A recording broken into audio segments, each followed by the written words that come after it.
Last two questions. The lady over here. Right. I've been told that women in Islam wear a veil because in this way men will treat them respectfully. But I see the veil as a form of oppression because why should they have to cover themselves because of the weakness of men? Shouldn't they be treated with respect regardless? Could you please explain the veil, and did Mary have to wear a veil?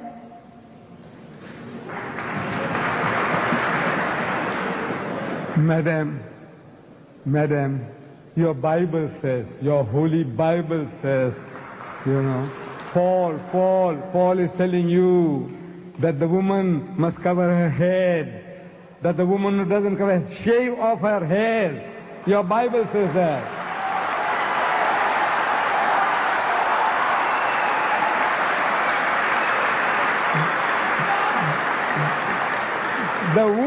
The woman who bares her hair says, shave them off. Shave it off. That's what the Bible says. And you woman, your Bible says she must not be allowed to open her mouth in the church. But that's your churches, they don't believe all that. And your people don't believe in that. So you are inviting trouble. Because of this, in America, in New York, no woman is safe after dark.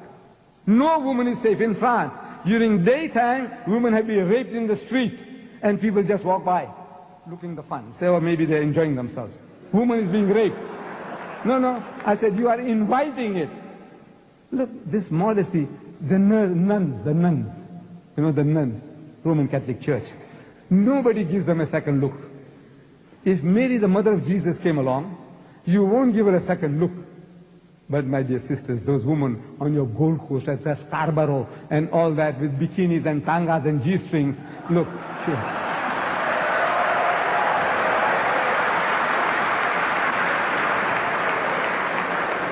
It's attracting, look, even an old man like me, I tell you, my God.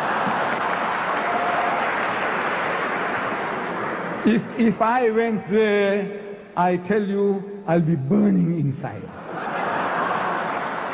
I'm telling you, look, this is the nature of man. God made us like that. The thing that allures man more than anything on earthly existence is woman. Do you know that? I don't know. The Quran says, زُيِّنَ لِلنَّاسِ حُبُّ الشَّهْوَاتِ مِنَ النِّسَاءِ. Fear in the sight of men is the love of things they covet. Number one, مِنَ النِّسَاءِ, women. وَالْبَنِينَ, then sons. I got 11 sons. I can make my own football team. It makes me feel proud. I got 11 sons, my own football team, my own cricket team. وَالْبَنِينَ, and number three, وَالْقَنَاطِرِ الْمُقَنْطَرَةِ مِنَ الذَّهَبِ وَالْفِضَّةِ, and hoarded heaps of gold and silver, and wealthy land, and horses branded for excellence, and all this. This is the list that is given in the Quran. Number one, women. The Quran says, the thing that allures man most on this earthly existence is woman. And I'm telling my Western friends that I don't have to prove that to you. I don't have to convince you. I said, you see, in my country, in the city of Durban, I think we'll end with this. Okay? We'll end with this. In the city of Durban, there is a firm called Lucian Motors. They sell second-hand trucks. Lorries, trucks. We call them trucks here too? Trucks. We call them trucks. And on the trucks that they advertise, there's a woman in the bikini on top of the truck. Then G-Knots, they sell farm implements. And on the tractors that they advertise, there's a woman in the bikini on top of the tractor. I'm asking these Westerners, I say, what has a woman in the bikini got to do with a second-hand truck or with a tractor? Except the man. You see, the woman is being dangled, so you'll read the advert. And BMW, I don't know, you have BMWs here. It's a motor car supposed to be a little better than the Mercedes-Benz. I'm not in the market for it. You see, I started with the Volkswagen Beetle. I did 120,000 miles, and I had to change for another Beetle, and another Beetle, and another Beetle. Then they stopped making the Beetles. The Volkswagen Beetle. They started the Golf. So I had to buy Golf number 1, Golf number 2. I'm still not in the market for a BMW. But I'm forced to read this advert. In my newspaper, I see a BMW motor car. And with a woman in the skimpiest of bikini, what you call the tanga, the G-string. She's standing in front of the motor car. And it's written at the bottom, test drive her now.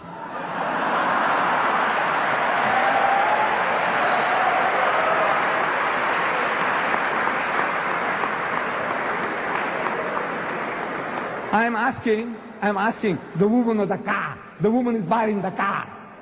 And the her is underlined. Test drive her now. I said, look, this is what you're leading yourself to. This is the Westerner. He sells his mother, his wife, his daughter. His wife is a star, and she's being mangled on the screen, simulating rape. And they enjoy it.